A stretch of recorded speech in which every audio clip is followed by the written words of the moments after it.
चलो। Hello friend, good evening सभी लोग को।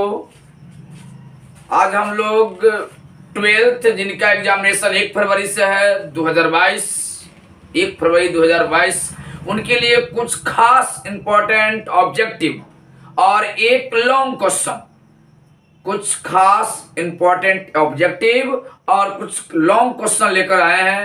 आज हम एक लॉन्ग क्वेश्चन करेंगे, लेकिन इस चारों ऑब्जेक्टिव में मैं चारों लॉन्ग क्वेश्चन करूंगा, लेकिन यह सबसे ज्यादा लाभदायक उनका है जिनका एग्जामिनेशन ठीक आज से 20 दिन बाद यानी 1 फरवरी से एग्जामिनेशन है। 1 फरवरी 2022 जिनका एग्जामिनेशन है, तो ध्यान से आज देखेंगे, बहुत बढ़िया ढंग से आज आपको बताया जाएगा। चलिए, आज हम आपको इनऑर्गेनिक केमिस्ट्री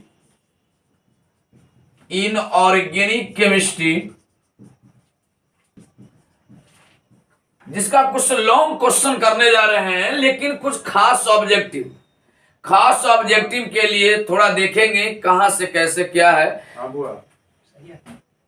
देखेंगे हम लोग। चलिए, पहला ऑब्जेक्टिव आज हम लोग देख रहे हैं हैबर विधि। चलिए, दूसरा ऑब्जेक्टिव देखने जा रहे हैं ऑस्टवाल विधि।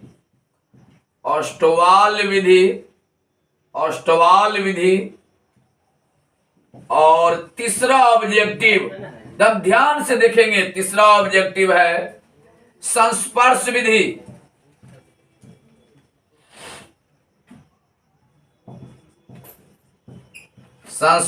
विधि। और चौथा देखेंगे हम लोग डेकॉन विधि। ये आपको 4 ऑब्जेक्टिव लेकर हम आए हैं। इसमें से हो सकता है कि चारों ऑब्जेक्टिव परीक्षा में रहे, हो सकता है 3 ऑब्जेक्टिव रहे, हो सकता है 2 ऑब्जेक्टिव रहे। अगर तीनों भगवान एक साथ उतर जाए, ब्रह्मा विष्णु महेश, तो एक ऑब्जेक्टिव को कोई नहीं रोक सकते। इसमें से एक ऑब्जेक्टिव आपको बनाने के लिए रहेगा ही। आपको क्वेश्चन रहेगा हैबर विधि द्वारा तैयार किया जाता है, यहां मैं लिख दूं तैयार किया जाता है, ऐसा ऑब्जेक्टिव रहेगा। तो हैबर विधि द्वारा तैयार किया जाता है अमोनिया, मैं लिख दिया यहां पर Na3 अमोनिया, ये आपको रहेगा ऑब्जेक्टिव में। ऑस्टवाल विधि द्वारा क्या तैयार किया जाता है, लेकिन पहला ऑब्जेक्टिव पर गौर करेंगे। ये 2 टाइप यानी 2 प्रकार से आपको पूछ सकता है ऑब्जेक्टिव। पहला कि हैबर विधि द्वारा तैयार किया जाता है, तो अगर ऑप्शन में अमोनिया है तो अमोनिया में ही मारेंगे, यानी ऑप्शन क्या जो है जब बताया जा रहा है अमोनिया, तो अमोनिया आप उसको याद ही कर ले। हैबर विधि द्वारा तैयार किया जाता है क्या, तो अमोनिया। ये इनऑर्गेनिक केमिस्ट्री का कुछ ऑब्जेक्टिव है, उसके बाद मैं लॉन्ग क्वेश्चन चलने जा रहा हूं। तो सबसे पहले देखेंगे हैबर विधि द्वारा क्या तैयार किया जाता है, तो अमोनिया। उलट के क्वेश्चन पूछेगा अमोनिया तैयार किया जाता है किस विधि से, यानी ये हुआ विधियां। चलिए, और इधर है तैयार किया जाता है, तो अमोनिया तैयार किया जाता है किस विधि के द्वारा, तो वह हैबर विधि द्वारा। यानी हैबर एक साइंटिस्ट का नाम है, ध्यान में आप रखेंगे। हैबर कोई था, वो तो साइंटिस्ट जो अमोनिया बनाया था, यानी अमोनिया बनाने वाला का नाम था हैबर, इसलिए उस विधि का नाम पड़ा हैबर विधि। आप इसको याद रखेंगे, हैबर विधि द्वारा तैयार किया जाता है कौन, अमोनिया। ये ऑब्जेक्टिव जब फिक्स रहता है, याद रखेगा इसको। चलिए, दूसरा ऑब्जेक्टिव हम लोग आते हैं ऑस्टवाल विधि। ऑस्टवाल विधि द्वारा तैयार किया जाता है नाइट्रिक एसिड HNO3, मैं लिख दू नाइट्रिक एसिड। चलिए, मैं लिख दिया नाइट्रिक एसिड, नाइट्रिक अम्ल। आपको रहेगा ऑस्टवाल विधि द्वारा तैयार किया जाता है कौन सा अम्ल, नाइट्रिक अम्ल। यानी नाइट्रिक अम्ल तैयार किया जाता है किस विधि द्वारा। हम पढ़ाए ऐसे, परीक्षा में पूछा ऐसे, हम कैसे पढ़ाए, ध्यान से सुनिए। मेरा क्वेश्चन था कि ऑस्टवाल विधि द्वारा क्या तैयार किया जाता है, तो वह तो आप नाइट्रिक एसिड। परीक्षा में गए, वहां क्वेश्चन था कि नाइट्रिक एसिड कैसे तैयार किया जाता है। 4 विधि के नाम दे रहे दोस्त, पहला हैबर विधि, ऑस्टवाल विधि, तीसरा संस्पर्श विधि, दूसरा। तो हमने पढ़ाया ऐसे, अब पूछ दिया ऐसे।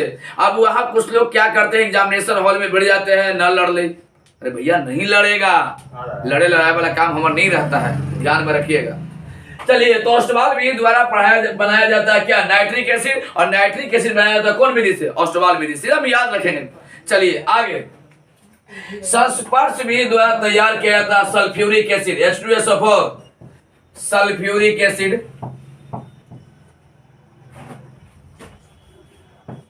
सल्फ्यूरिक एसिड और डेकॉन विधि द्वारा क्लोरीन, क्लोरीन।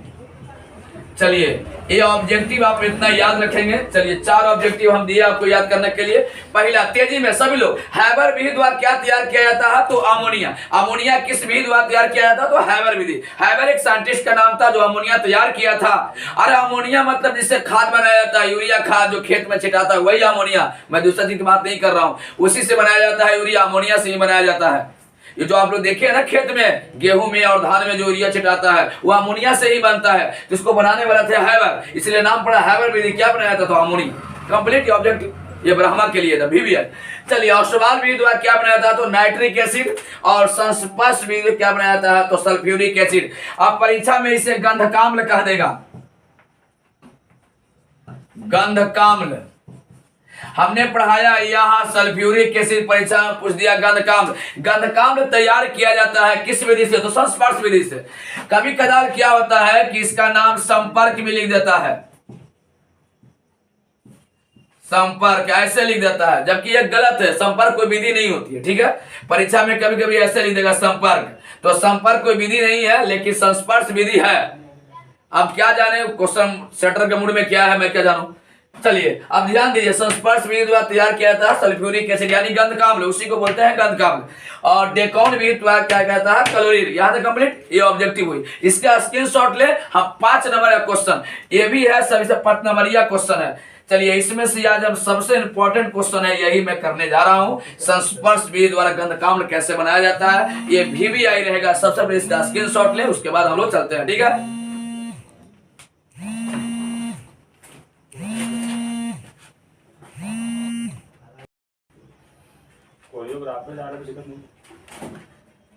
चलिए, आप लोग शायद इसको स्क्रीनशॉट ले लिए होंगे, इसके बाद हम लोग चलते हैं, ठीक है। चलिए, इसके बाद हम लोग स्टार्ट करते हैं। चलिए, 5 नंबर क्वेश्चन हम लोग करने जा रहे हैं, जिसका नाम है संस्पर्श विधि द्वारा गंधकाम्ल कैसे बनाया जाता है। तो सभी लोग अगर कॉपी कलम लेकर बैठे हैं तो क्वेश्चन लिखेंगे। मोस्ट VVI क्वेश्चन 2022 में आई, यानी VVI क्वेश्चन 2022 में आई, 5 नंबर में आई और जरूर भेट आई। वो क्वेश्चन है संस्पर्श विधि द्वारा गंधकाम्ल कैसे बनाया जाता है। चलिए, हम लोग आगे चलते हैं, इस क्वेश्चन को लेकर के चलते हैं। चलिए,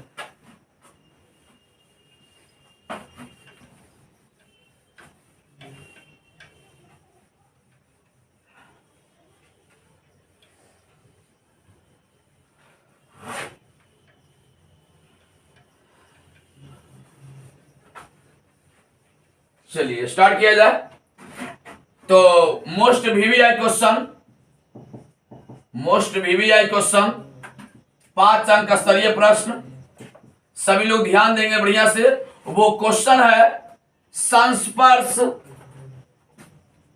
संस्पर्श विधि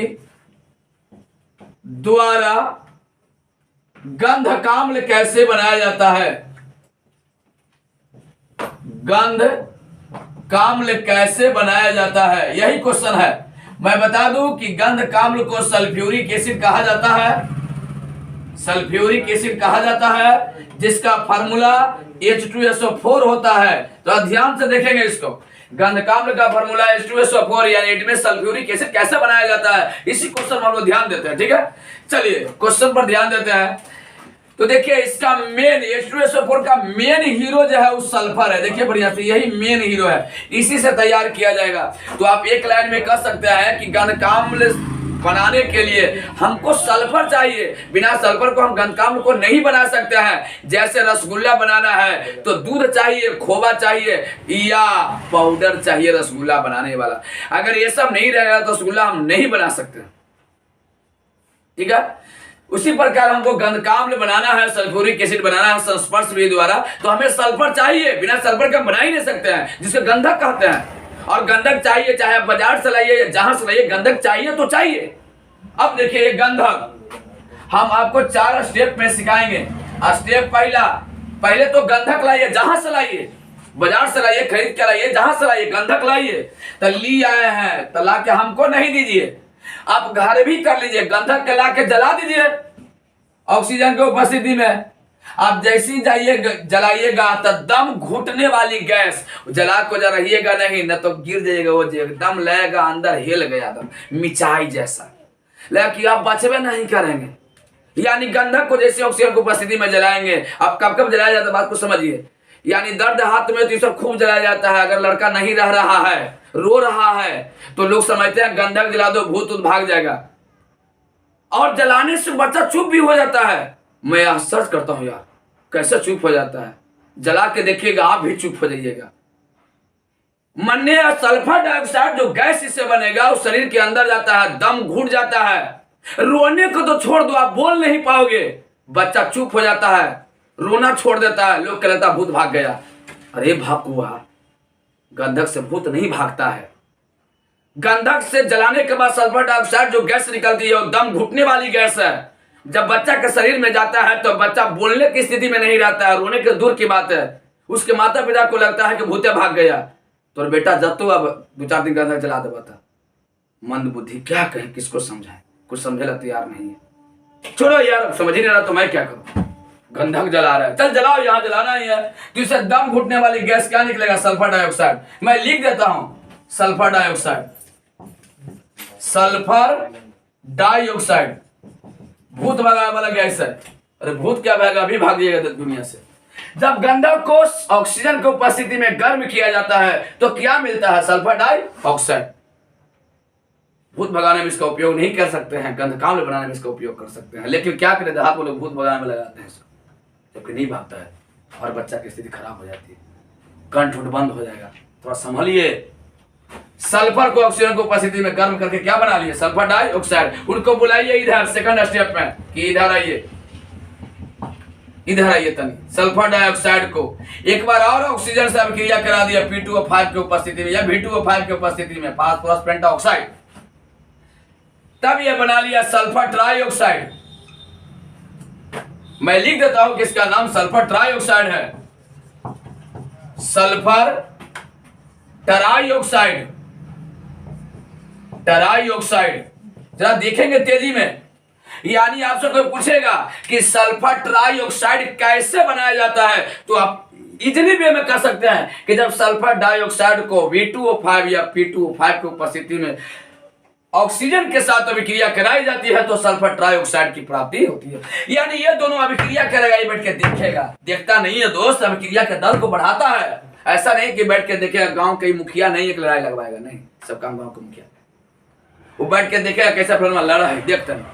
अरे ये लड़ाई के दर को बढ़ा देता है, इसी का नाम है उत्प्रेरक P2O5 या V2O5। ये आपका रिएक्शन के दर को बढ़ा देगा और जो बनेगा वह है सल्फर ट्राइऑक्साइड। यानी जब सल्फर डाइऑक्साइड को ऑक्सीजन के साथ अभिक्रिया कराते हैं फलनमा की उपस्थिति में तो सल्फर ट्राइऑक्साइड की प्राप्ति होती है। इसी को बुला के इधर ले आते हैं थर्ड स्टेप में, स्टेप थर्ड। आइए इधर, सल्फर ट्राइऑक्साइड को बाहर से बने सल्फ्यूरिक एसिड के साथ अभिक्रिया कराते हैं। बाहर से क्यों लाते हैं ये सुनिए। ये सल्फ्यूरिक अम्ल हमको बनाना है दही, तो बाहर से जोरन ला ही पड़ेगा। अगर जोरन नहीं लाइएगा तो जमेगा कैसे? कोई सामान ऐसा लाना ही पड़ेगा जिससे दही बनाया जा सकता है।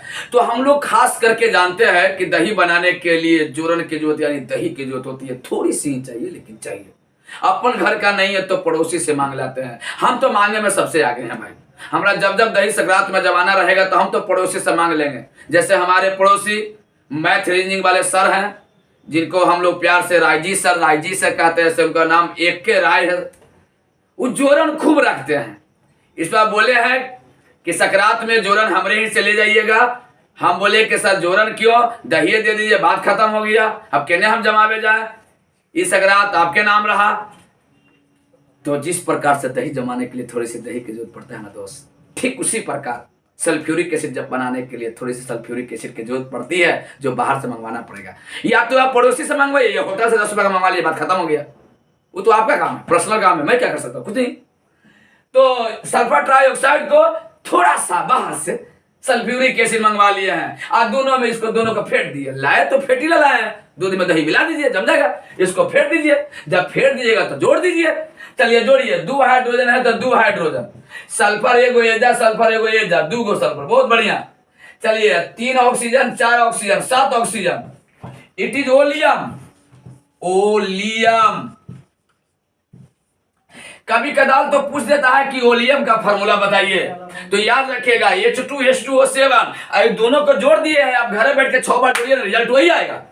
देखिए H2H2 SS double S O4 O3 O7 जोड़ दीजिए। आप भी जोड़ सकते हैं, बैठ के जोड़िए, यही रिजल्ट आएगा। जोड़ सकते हैं, क्या फर्क पड़ता है। ये है ओलियम। परीक्षा में आपको 1 नंबर में देगा भंजाने के लिए, भंसा है आपसे कि नहीं। ओलियम का रासायनिक सूत्र होता है, यानी फॉर्मूला होता है ओलियम का H2H2O7। H2O7 को क्या कहा जाता है? ओलियम। ये ओलियम का फॉर्मूला कई बार पूछा है, आपसे पूछेगा, याद रखिएगा, दिमाग में सेट कर लीजिएगा। ओलियम का फॉर्मूला H2H2O7 होता है। कंप्लीट। चलिए चौथा स्टेप यानी H2H2O7 में हम लोग थोड़ा सा पानी मिलाएंगे, यानी ओलियम में थोड़ा सा पानी, ज्यादा नहीं, थोड़ा सा पानी आप मिलाइएगा ना दोस्त, तो देखिए ऑक्सीजन 7 और 1 8 हो जाएगा, और हाइड्रोजन 2 और 2 4 हो जाएगा। मिला के देखिए ना भाई, 2 हाइड्रोजन पहले से 2 को मिला तो स्वाभाविक है 4 होगा, और 7 पहले से 1 और मिलेगा तो स्वाभाविक है 8 होगा। उसमें कोई संकोच वाली बात नहीं है। यानी H2SO4 एक गुना ही बनेगा, के गो बनेगा? 2 गो। देखिए बढ़िया से, इसी को हम गंधकाम्ल कहते हैं। गंधकाम्ल यानी सल्फ्यूरिक एसिड, सल्फ्यूरिक एसिड कहते हैं। जो हमको बनाना था बना लिए। अब इसी को हम कम से कम 3 बार बोलेंगे दोस्त, शायद आपको याद हो जाए। हमारी कोशिश रहेगी कि हम तुम्हें याद करवा दे। अगर तुम पार्थी मार के बैठ लिया है कि हम याद नहीं करेंगे, मास्टर क्या कर लेगा? अब तो घरे नहाली में है, अब क्या कर लेगा? कोचिंग में रहेंगे तो डांटेगा, समझाएगा, कुछ कर सकता था। अब तो घरे से पढ़ रहे हैं, याद नहीं करेगा, क्या कर लेगा है? दोस्त यहां से ही बहुत कुछ कर सकते हैं, सब हमारे हाथ में है। ठीक है, याद करवा ही देंगे। सल्फ्यूरिक एसिड बनाने के लिए सबसे पहले गंधक चाहिए, और गंधक रहेगा तो उसको ऑक्सीजन को उपस्थिति में गर्म करेंगे तो देखिए सल्फर डाइऑक्साइड बन गया। सल्फ्यूरिक एसिड बनाने के लिए सबसे पहले सल्फर डाइऑक्साइड बनाया। जैसी गंधक को ऑक्सीजन को उपस्थिति में गर्म किया तो सल्फर डाइऑक्साइड बन गया, और सल्फर डाइऑक्साइड को P2O5 की उपस्थिति में ऑक्सीजन के साथ अभिक्रिया करा दिए तो ये सल्फर ट्राइऑक्साइड बन गया। और सल्फर ट्राइऑक्साइड को बाहर से बने सल्फ्यूरिक अम्ल के साथ अभिक्रिया करा दिए तो यह ओलियम बन गया, और ओलियम को जलावरण करा दिया तो ये गंधकाम्ल बन गया, सल्फ्यूरिक एसिड बन गया। तो ये था संस्पर्श विधि सल्फ्यूरिक एसिड बनाने की विधि। आप याद रखेंगे ऑब्जेक्टिव संस्पर्श विधि द्वारा क्या बनाया जाता है? तो गंधकाम्ल, और गंधकाम्ल किस विधि से बनाया जाता है? सल्फ्यूरिक एसिड, ये आपको याद रखना पड़ेगा। चलिए हम लोग आगे बढ़ते हैं। गंधकाम्ल जो सल्फ्यूरिक एसिड है भाई, ये इसका नाम तेजाब है। जितने भी जिद्दी आशिक है ना, वो तेजाब का ही इस्तेमाल करते हैं। हमेशा पेपर में आते रहता है कि फलना को चाहता था लेकिन वाव के वाव हो गया, ये गम वगैरह से बर्दाश्त न हुआ तो ले आके एसिड अटैक किया। इस पर कई सिनेमा भी आए, वो छपाक करके आया है बहुत सारे। तो ऐसा नहीं करना चाहिए। सल्फ्यूरिक एसिड बहुत खतरनाक है, बहुत खतरनाक। गंधकाम्ल बहुत खतरनाक, इसको तेजाब कहते हैं। सांद्र सल्फ्यूरिक एसिड का मतलब होता है कि उसमें पानी नहीं, ओरिजिनल सल्फ्यूरिक एसिड। सांद्र सल्फ्यूरिक एसिड का मतलब होता है, कंसंट्रेटेड सल्फ्यूरिक एसिड का मतलब होता है कि उसमें पानी ना हो, दम ओरिजिनल तेजाब हो सल्फ्यूरिक एसिड, उसको सांद्र सल्फ्यूरिक एसिड कहते हैं। अरे भाई थोड़ा भी पानी मिलाओगे तो सल्फ्यूरिक एसिड फिर भी खतरनाक है। अगर थोड़ा भी त्वचा पर आ जाएगा ना, थोड़ा सा भी, तो तुरंत जला देता है। यानी ये हमारे शरीर के लिए बहुत घातक है। ऐसे तो तुमको देखने में लगेगा कि रंगहीन है, पानी जैसा, दम कलरलेस है, और ना इसमें कोई गंध है। ये गंधहीन है और रंगहीन है, द्रव है, ना इसका कोई कलर है और ना इसका कोई गंध है। क्लियर? तब पानी जैसा है, लेकिन बहुत खतरनाक है सल्फ्यूरिक एसिड। क्या कहूं, मैं कह नहीं सकता, इतना खतरनाक है सल्फ्यूरिक एसिड। त्वचा के संपर्क में आते हैं तुरंत त्वचा जल जाती है, और इससे जो घाव उत्पन्न होती है, इससे जो क्या होता है, घाव उत्पन्न होती है, वो जल्दी बढ़ता ही नहीं है। यानी अगर किसी का चेहरा जल गया है तो जल्दी नहीं ठीक होगा, मतलब ध्यान रखिएगा भाई मेरे। सल्फ्यूरिक एसिड का इस्तेमाल जीवन में कभी ये सब कार्य के लिए नहीं करेंगे। आपसे हाथ जोड़ के विनती है मेरी। आप पढ़े लिखे इंसान है, अनपढ़ जाहिल जैसा काम नहीं करेंगे। अगर किसी का थोड़ा सा भी जल गया ना तो त्वचा आसानी से नहीं बढ़ेगी दोस्त। ये बात को ध्यान में रखना पड़ेगा। अगर थोड़ा सा अगर ये मेरे जैकेट पर, मेरे कपड़े पर पड़ जाए ना, ऊनी वस्त्र, सूती वस्त्र, चीनी, ये सबको तुरंत झुलसा देता है। अब वो क्वेश्चन आएगा कि चीनी को कौन झुलसा देता है? झुलसना शायद आप समझते होंगे। तो सल्फ्यूरिक एसिड कार्बनिक पदार्थ है, और कार्बनिक पदार्थ को सल्फ्यूरिक एसिड देखना चाहता है, एकदम 36 का आंकड़ा चलता है चीनी के साथ, इसको तो तुरंत झुलसा देता है। तो ऊनी वस्त्र, रेशम वगैरह जितने सारे चीज है, चीनी वगैरह को तुरंत झुलसा देता है। और सल्फ्यूरिक एसिड को जनरली डायरेक्टली पानी में फेंकते तक नहीं है, इतना खतरनाक है ससुरा। अगर इसको हम अगर पानी में फेंकते हैं सल्फ्यूरिक एसिड को डायरेक्टली, तो यह विस्फोट कर जाता है। जबकि पानी में मिलने के लिए तैयार है सल्फ्यूरिक एसिड, ऐसा नहीं कि नहीं मिलता है, मिलने के लिए तैयार है। कहता है कि पानी में हम हर अनुपात में मिले हैं, हमको मिलने में दिक्कत नहीं होता है, दिक्कत होगा तुमको मिलाने में। तू मिला के तो देख पानी में हमें। तो भाई मेरे, कभी भी सल्फ्यूरिक एसिड को जल में डायरेक्टली नहीं डालेंगे। जैसे हमारे कोरियोग्राफर साहब एक गिलास ला रहे हैं, अभी मैं आपको डालने के लिए बता रहा हूं कैसे डाला जाता है पानी में सल्फ्यूरिक एसिड। एक बोतल होगा, उसमें पानी दीजिए। देखिए कैसे सल्फ्यूरिक एसिड को जल में मिलाते हैं हम लोग, और सीखिए कैसे यह सल्फ्यूरिक एसिड को जल में मिलाते हैं और कैसे नहीं मिलाते हैं, ये भी सीखना है। देखिए अभी आपके पास पानी और सल्फ्यूरिक एसिड दोनों आ रहा है, तो ध्यान से समझिएगा कैसे मिलाते हैं इसमें हम लोग। आज के बाद कभी ऐसा मिलाए तो विस्फोट वगैरह ना हो, उसके लिए बचाने के लिए मैं आपको ये बता देता हूं कैसे मिलाते हैं, तब ध्यान से समझिएगा।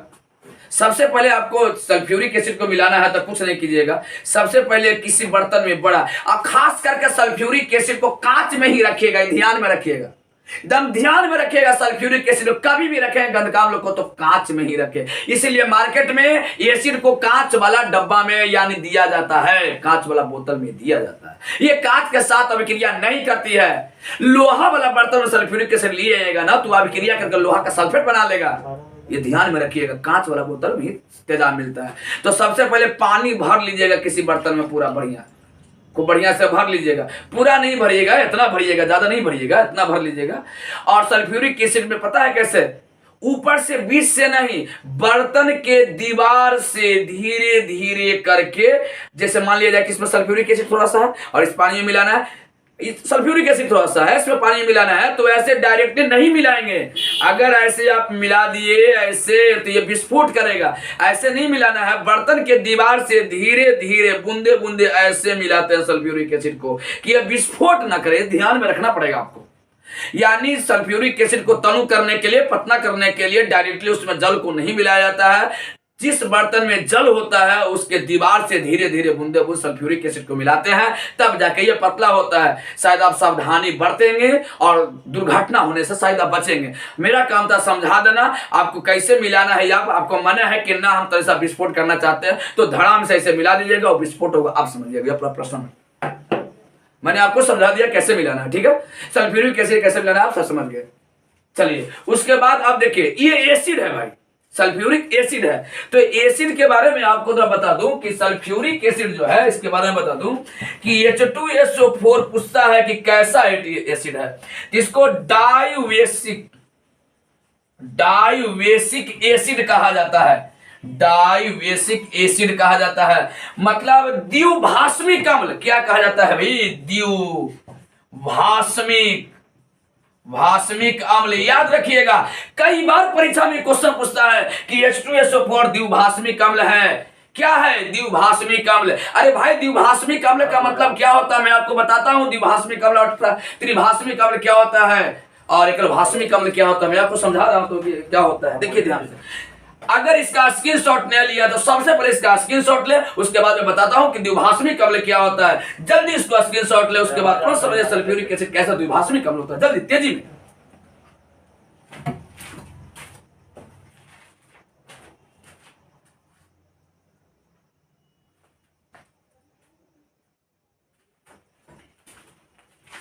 चलिए शायद इसका स्क्रीनशॉट ले लिए होंगे। अब आपको हम समझाते हैं कि गंधकाम्ल जो है द्विभाषमिक अम्ल कैसे है। देखिए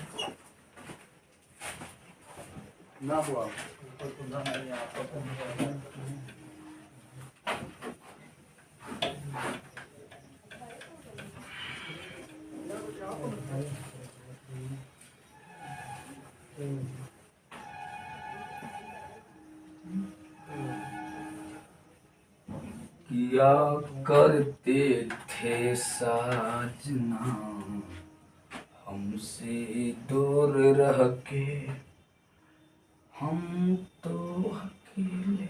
ध्यान दीजिए इधर। चलिए गाना पर ध्यान नहीं देता है। वो हमारी मैडम हमसे पूछ रही थी, दोपहर में आज की बात है इसलिए मुझे याद आ गया। वो हमसे पूछ रही थी कि क्या करते हैं साजना हमसे दूर रह के। हमके लिए कुछ नहीं, अकेले में बच्चों को पढ़ा रहे हैं। और क्या करेंगे लॉकडाउन में, और क्या करना है बताइए।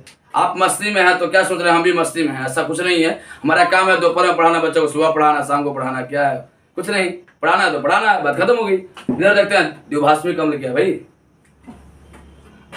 पहला बात कि H2SO4 ये प्रॉपर्टीज है भाई।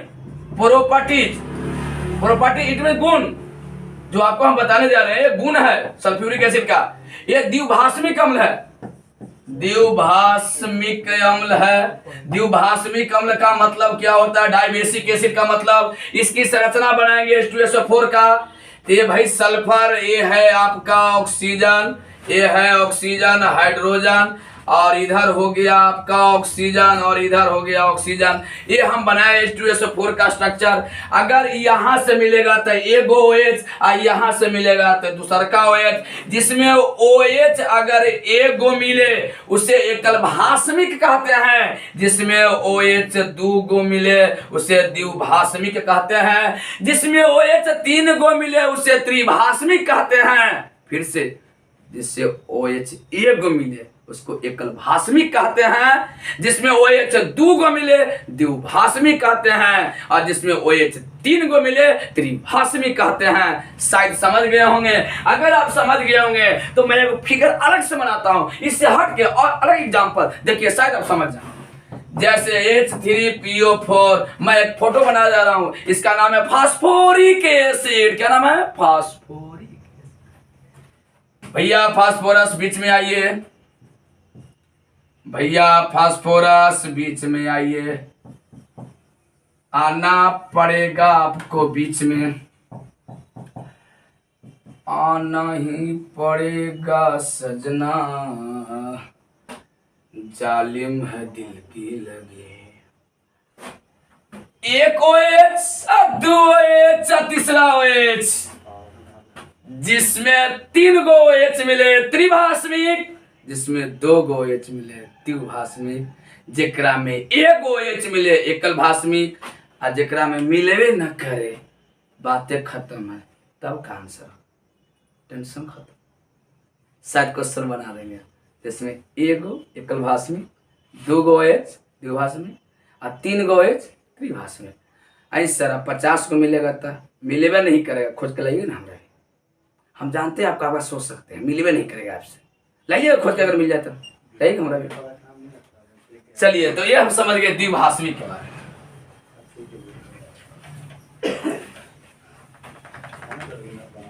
चलिए ध्यान दीजिए इधर। चलिए ध्यान दीजिए इधर। अब ये भैया एसिड है, क्या है? एसिड है। तो एसिड है तो अगला गुण एसिड है। एसिड में कौन है? तो H2SO4 है भैया। अगर ये बेस के साथ रिएक्शन करेगा, किसके साथ करेगा? बेस के साथ। चलिए मान 2 से मल्टीप्लाई कर लिए। 2 से मल्टीप्लाई इसलिए कर लिए क्योंकि हमें कोई शौक नहीं था मल्टीप्लाई करने के लिए, हम तो बैलेंस करने के लिए ही करते रहते हैं। तो ये सोडियम के साथ क्रिया करेगा तो ये सोडियम सल्फेट बना लेगा और हाइड्रोजन गैस मुक्त करेगा।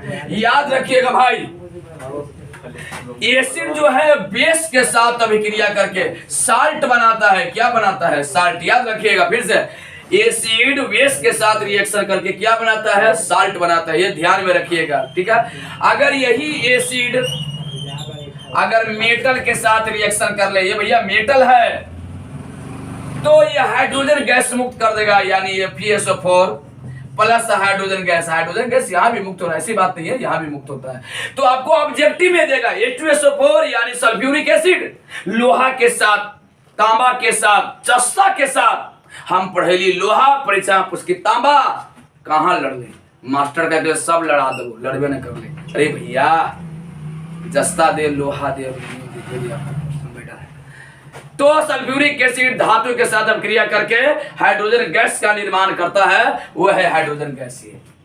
एक और सल्फ्यूरिक एसिड ऑक्सीकारक होता है, याद रखिएगा, ऑक्सीकारक होता है। क्या होता है? ऑक्सीकारक, यानी ऑक्सीडाइजिंग एजेंट। ऑक्सीडाइजिंग एजेंट होता है, ऑक्सीकारक होता है। और ये ऑक्सीकारक वह होता है जो ऑक्सीजन प्रदान कर सकता है। जैसे छोटी सी एग्जांपल, हमरा से कोई भी आदमी पैसा मांगेगा ना, तो हम उसको पैसा नहीं दे सकते। मन में तो लग रहा हो कि भारी कंजूस आप हैं, दे देना चाहिए था। अरे भैया रहेगा तब न देंगे, है ये नहीं, 1 रुपया कहां से दे दे। आप ये भी तो खिसिया रहे हैं। अरे खिसिया नहीं रहे हैं भैया, पैसे नहीं है। अब पैसा नहीं रहता तो मियाज एकदम चिड़िया रहता है, अंदर से लगता है मियाज कचरा रहेगा। पैसवा ना है जे चलते ऐसे हो रहा है। यही पैसवा रोज बरसता है तो ऐसे नहीं होता है दोस्त। तब प्रश्न उठता है कि सर आपके पास पैसा नहीं है तो फिर गाड़ी से कैसे चलते हैं? तो गाड़ी या तेल हमारा घर से मिलता है। 5 रुपया हम किसी को नहीं दे सकते, मेरे पैकेट में कुछ मनी नहीं जाता है। सर बाजार में कुछ खाए का मन करेगा तो जो हमको खाए का मन करता है घरे बोल देते हैं, बन जाता है दोस्त, कोई फर्क नहीं पड़ता है। सर मोबाइल का रिचार्ज कैसे कराते हैं? मोबाइल प्लस रिचार्ज घर से मिलता है। ये बात को आप समझिएगा, यानी गाड़ी प्लस तेल घर से, मोबाइल प्लस रिचार्ज घर से, जो खाने का दिल किया घर से, माने मैक्सिमम चीज हमें घर से पूर्ति हो जाती है, खास कोई दिक्कत नहीं होती है। अब बाकी लोग इसके अलावा कोई खर्चा करते हैं तो उसमें हम पीछे नहीं हटते हैं। ऐसा नहीं कि कोई चलिए तो या वही सोच हो जाएंगे, बड़का बात ना, पढ़ाई के बाद जा ही रहे हैं, पार्टी साटी होते रहता है। वो हमारा पास पैसे नहीं है, हम कहां से देंगे? आज जरा सोचिए भैया कि हमरे नियत हाइड्रोजन है, एकदम हमारा नियत है। आप कोई एक से कहेगा कि ऑक्सीजन लाओ, कहां से देगा? बेचारा खुद ना है। आप कोई क्लोरीन का कहेगा ऑक्सीजन लाओ, कहां से देगा? खुद नहीं है, कहां से देगा? इसको कह देगा ऑक्सीजन लाओ, कहां से देगा? ये नहीं है। हाँ, एक से हाइड्रोजन मांगेगा तो दे सकता है, सल्फर मांगेगा दे सकता है, ऑक्सीजन कहां से देगा? आप भी सोचिए। हाँ, इससे कहा कि ऑक्सीजन लाओ, हाँ ये दे सकता है क्योंकि इसके पास है। देखिए H2O2 ये दे सकता है कि नहीं? हाँ ये दे सकता है, इसके पास ऑक्सीजन है। जैसे में और लिखे HNO3 ये ऑक्सीजन दे सकता है कि नहीं? हाँ दे सकता है। चलिए O2 ऑक्सीजन दे सकता है नहीं? हाँ दे सकता है, कोई दिक्कत नहीं। H2SO4 सल्फ्यूरिक एसिड ऑक्सीजन दे सकता है कि नहीं? हाँ है, देगा। जैसे हमारे मैथ इंजीनियरिंग वाले जो सर हैं, एक और आए सर, उनके पास पैसा कहीं कोई दिक्कत नहीं है, जब मांगते हैं जब देते हैं। देखिए आज खर्चा वही करेंगे, कहीं कोई दिक्कत नहीं है। हमरा से कहेंगे नहीं कोई दिक्कत नहीं, हम कहां से होगा? ये नहीं पैसा। अरे भैया आप ही बताइए कि H2SO4 से ऑक्सीजन मांगेगा तो देगा कि नहीं देगा? देगा है तब ना देगा। अरे भैया जो ऑक्सीजन देता है उसी को तो ऑक्सीकारक कहते हैं। देखिए तो एक में ऑक्सीकारक गुण पाया जाता है, यानी दूसरे को ऑक्सीकृत कर देता है। और ऑक्सीकृत करने का बहुत बड़ा बमंडल है। ये बमंडल हम अगले वीडियो में समझेंगे, ऐसा नहीं कि नहीं समझेंगे, समझेंगे। सल्फ्यूरिक एसिड का जो उपयोग होता है दोस्त, वो लेड संचायक बैटरी में करते हैं। यानी जो इन्वर्टर वाला बड़का बैटरी देखे ना 60-70 किलो वाला, जो 2 आदमी मिल के हाफते ले जाता है, रख लेड संचायक बैटरी, रख वाला जेजा रख दिया बजरंग बली जो पड़ल है, इट इज लेड संचायक बैटरी। उसमें सल्फ्यूरिक एसिड का उपयोग करते हैं। वो भी 100% सल्फ्यूरिक एसिड नहीं होती है दोस्त, उसमें मात्र 20%, 15%। वो तो फर्स्ट टाइम, फिर तो खाली सादा पानी डाला रहा है 5 लीटर वाला, सल्फ्यूरिक एसिड भी डिलीवर नहीं करता है। फर्स्ट टाइम सल्फ्यूरिक एसिड आता है, ठीक है। तो ये उसमें लेड संचायक बैटरी में, फिर चीनी का शोधन में भी करते हैं, पेट्रोलियम का शोधन में भी करते हैं, आप मार्जक बनाने में भी करते हैं, सल्फ्यूरिक एसिड का उपयोग करते हैं। तो कुछ नहीं बुझाए तो कहिएगा कि बदला पूरा करने में करते हैं कि तू हमर न तक करो, तेजाब का उपयोग तो वही करेंगे दोस्त। ऐसा नहीं है दोस्त, ऐसा किसी के साथ नहीं करेंगे। सब उपयोग कर लीजिएगा, किसी पर एसिड अटैक नहीं दोस्त। हाथ जोड़ कर निवेदन, हम फिर मिलेंगे दोस्त अगले वीडियो में। आज तक यही, ये जो क्वेश्चन था ये इनऑर्गेनिक केमिस्ट्री का VVI क्वेश्चन 2022 का लड़ने वाला क्वेश्चन, शायद मैं उम्मीद करता हूं कि परीक्षा में आप लिख के आएंगे। वीडियो से एक बार आपको लगता है कि नहीं, तो दोबारा आप इसको देखिएगा, तिबारा देखिएगा, तब तक देखिएगा जब तक याद ना हो जाए 5 नंबर का माल। लगता है कि 5 नंबर का माल हमर हो गया, तब भी छोड़िएगा। और समय दीजिएगा तो आपका हो ही जाएगा, और समय नहीं दीजिएगा ना तो आपका नहीं होगा। हम समय देंगे तो हमर हो जाएगा। तो वो चीज़ ध्यान में रखिएगा। अभी तो हम जा ही रहे हैं, समय दिया कीजिए ना तो हमर हो जाएगा। ध्यान में रखिएगा। 1 बार समय दीजिए, 2 बार दीजिए। और नीतीश चचा, लेकिन के परीक्षा है चचा, ध्यान दीजिए। परीक्षाएं होगी, पढ़ाई नहीं होगी। सिपाहियों, चचा हमारे कह रहे हैं डीएम साहब से, डीएम साहब कह रहे हैं चचा। हाँ चचा, जे लेकर किताब लेके इन्हें रोड पर निकले, बिना पुतले लाठी निकाल के मारना है, क्योंकि कोरोना कापी किताब में ही है। जैसे लेकर कापी किताब खोलेगा, कोरोना फट से बाहर आएगा और कोचिंग में घुस जाएगा। चचा कुछ तो सोचिए, अपने से कह रहे हैं, रहम कीजिए बच्चों पर थोड़ा, हम पर मत कीजिए, बच्चों पर तो कीजिए। लेकिन क्या परीक्षा 1 फरवरी से चचा, समझ रहे हम क्या कह रहे हैं। ठीक है, चलते हैं चचा, बाद में मिलते हैं, ठीक है। चलिए, शायद समझदार होंगे। गुड बाय सभी लोग को, बाय।